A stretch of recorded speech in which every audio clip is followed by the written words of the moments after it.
Salam yoldaşlar. Gəlin Fransanın nəyə görə quru cəhətdən ən böyük qonşusunun Braziliya olduğuna nəzər yetirək.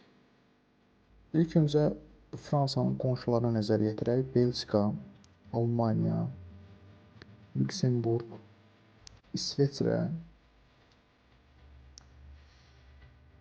və hal-hazırda Lüksemburq göstərilir. İsveçrə,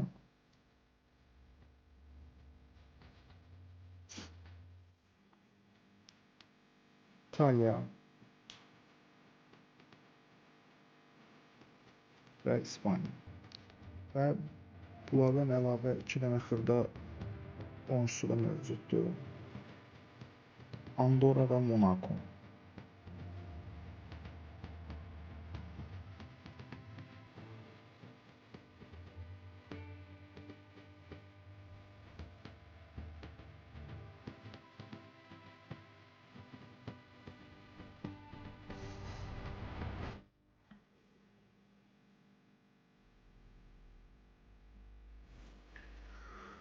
Gəlin indi nəzər yetirək Fransanın Cənubi Amerikada yerləşən müstəmləkə ərazisi olan Fransız Qvianasının Braziliya ilə sərhəddə olduğuna nəzər yetirək. Məhz bu Fransız Qvianası nəticəsində Fransanın Braziliya ilə sərhədi mövcuddur.